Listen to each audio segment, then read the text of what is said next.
Let me start with a simple question. If Donald Trump isn't on the ballot in 2028, what exactly does J.D. Vance stand for, independent of Trump? That's not an attack. That's a serious question. Because let's be honest, Vance once compared Trump to authoritarian figures. Now he's one of Trump's strongest defenders. So what changed? Did Trump change? Did Vance change?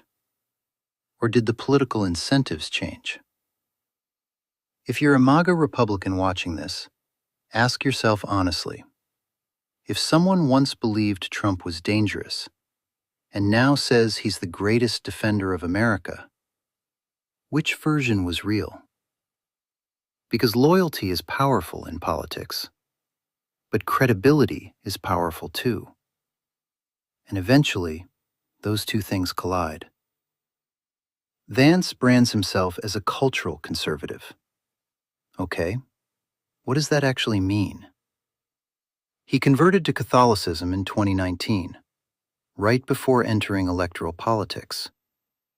Maybe that was sincere. Maybe it wasn't. But timing matters in politics. He talks about traditional values. He criticizes woke culture. Yet he has a multicultural family. His wife is of Indian descent. There's nothing contradictory about that. Not inherently. But here's the tension. When politicians speak to culturally anxious voters, are they preaching faith? Or are they managing a coalition? Because if cultural conservatism is about preserving tradition, what happens when the country itself is changing? Is the message about belief or about political survival? That's not a smear. It's a strategic question. Let's talk about something tangible: home affordability. Vance talks about lowering interest rates. But basic economics tells us this: lower rates increase demand. More demand pushes prices up, if supply stays tight. That's what happened in 2020 and 2021. Cheap money, limited supply, exploding prices. So lowering rates doesn't automatically make homes cheaper.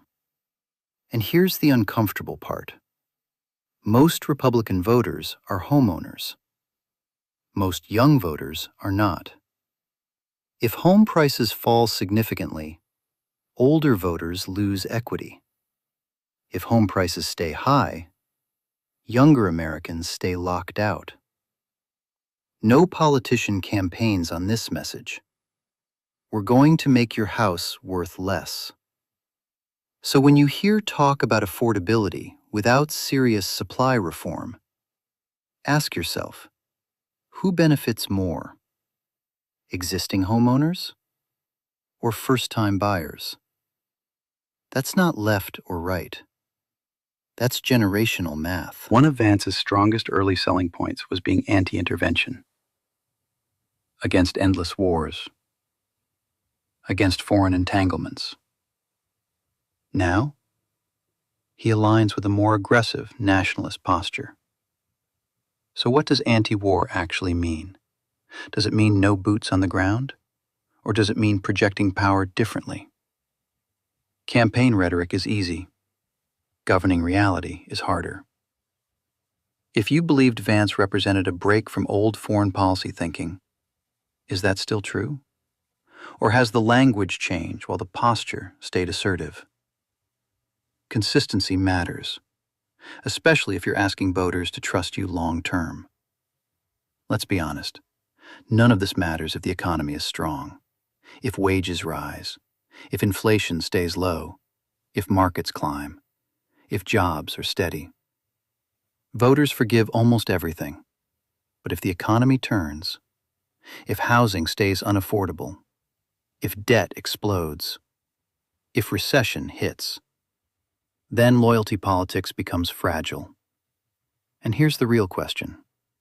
If Trump weakens, if scandals linger, If boomers age out as the dominant voting bloc, can Vance build a coalition with millennials and Gen Z? Right now, polling suggests he's stronger with older voters than with his own generation. That's not sustainable long term. So I'll ask one more time. If Trump isn't the center of gravity, what is Vance's independent identity? Because 2028 won't just be about Trump. It will be about who comes next, and whether that person stands on conviction or adaptation. That's the real question.